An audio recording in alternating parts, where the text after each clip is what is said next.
हमारी सरकार ने की नीयत और नीति स्पष्ट है कि जिनका जो हक है उसको मिल के रहेगा, और ये टर करने वाले लोगों से सरकार डरती उड़ती नहीं है। तो आप नरेंद्र मोदी जी को भी मैदान में उतार लीजिए, कुछ नहीं होना यहाँ है। और कुढ़नी की जनता को पता है, काठ की हांडी बार बार चूल्हे पे नहीं चढ़ती है, एक बार चढ़ गई तो कुढ़नी की जनता को स्पष्ट तरीके से पता लग गया है। आज युवा रोजगार ढूंढ रहा है। चूंकि सीमांचल का एक बड़ा क्षेत्र है और लगातार भारतीय जनता पार्टी के द्वारा किशनगंज की आम आवाम को प्रताड़ित किया गया है, बदनाम किया गया है, बार बार ये कहा गया है कि घुसपैठी हैं, बांग्लादेशी हैं, तो वहाँ की चिंता हमें है। देखिए, शहाबुद्दीन साहब का जो मसला है वो राष्ट्रीय जनता दल का आंतरिक मामला है।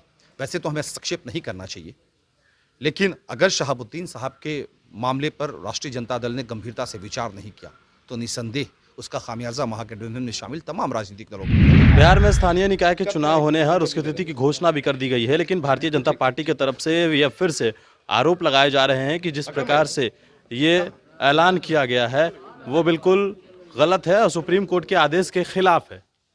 ये भारतीय जनता पार्टी के नेता नहीं तय करेंगे कि सरकार को कैसे काम करना है। सुप्रीम कोर्ट का आदेश आया है, हम उसका अवलोकन करके कोई काम कर रहे हैं।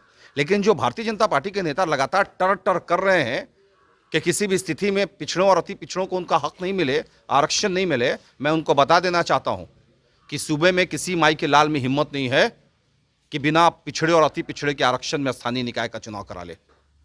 हमारी सरकार ने की नीयत और नीति स्पष्ट है कि जिनका जो हक है उसको मिल के रहेगा, और ये टर करने वाले लोगों से सरकार डरती उड़ती नहीं है। कुढ़नी में भी आप लोग को चुनौती दे रही है भारतीय जनता पार्टी। देखिए, चुनौती तो एक निर्दलीय कैंडिडेट भी देता है, तो भारतीय जनता पार्टी के नेता भी दे रहे हैं, इसमें फर्क कहां पड़ रहा है। लेकिन जब जनता आपके साथ खड़ी है, आपकी मजबूत कार्यकर्ता आपके साथ खड़े हैं, तो आप नरेंद्र मोदी जी को भी मैदान में उतार लीजिए, कुछ नहीं होना यहाँ है। और कुढ़नी की जनता को पता है, काठ की हांडी बार बार चूल्हे पे नहीं चढ़ती है, एक बार चढ़ गई तो कुढ़नी की जनता को स्पष्ट तरीके से पता लग गया है। आज युवा रोजगार ढूंढ रहा है, आज लोग महंगाई से त्रस्त है, और कुढ़नी की जनता भी यही सवाल पूछ रही है कि मोदी जी ने जो 2014 में कहा था कि हर साल 2 करोड़ रोजगार देंगे, कहाँ है रोजगार? कहा था महंगाई से निजात पड़ाएंगे, कहाँ है महंगाई खत्म हुई? ये बड़े मुद्दे हैं जो कुढ़नी की जनता पूछ रही है। वहाँ के लोग पढ़े लिखे लोग हैं। सवाल ये भी है कि कल आप किशनगंज के दौरे पर थे, क्या कुछ कहेंगे इसको लेकर? देखिए, किशनगंज चूंकि सीमांचल का एक बड़ा क्षेत्र है और लगातार भारतीय जनता पार्टी के द्वारा किशनगंज की आम आवाम को प्रताड़ित किया गया है, बदनाम किया गया है, बार बार ये कहा गया है कि घुसपैठी हैं, बांग्लादेशी हैं, तो वहाँ की चिंता हमें है। और आने वाले वक्त में हिंदुस्तानी अवाम मोर्चा किशनगंज से लोकसभा चुनाव की तैयारी भी कर रही है। वहाँ की जिला इकाई ने स्पष्ट तरीके से कहा है कि आप चुनाव लड़िए, हम लोग तमाम आपके साथ हैं, तो उसकी तैयारी चल रही है। लेकिन आप एक सवाल लगातार उठा रहे हैं शहाबुद्दीन को लेकर, पहले भी आपने ये सवाल उठाए हैं और कहीं ना कहीं नुकसान भी देखने को मिला है, गोपालगंज हो और या कुढ़नी में भी क्या इसका नुकसान हो सकता है? देखिए, शहाबुद्दीन साहब का जो मसला है वो राष्ट्रीय जनता दल का आंतरिक मामला है। वैसे तो हमें संक्षेप नहीं करना चाहिए, लेकिन अगर शहाबुद्दीन साहब के मामले पर राष्ट्रीय जनता दल ने गंभीरता से विचार नहीं किया तो निसंदेह उसका खामियाजा महागठबंधन में शामिल तमाम राजनीतिक दलों को भुगतना पड़ेगा।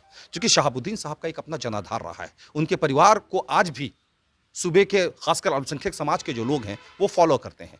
तो अगर शहाबुद्दीन साहब के परिवार को दरकिनार करके कोई भी राजनीतिक पार्टी चलती है तो पूरे के पूरे एलायंस पर उसका असर पड़ेगा। और आपने देखा है कि गोपालगंज में उसका खामियाजा हम लोगों ने भुगता है।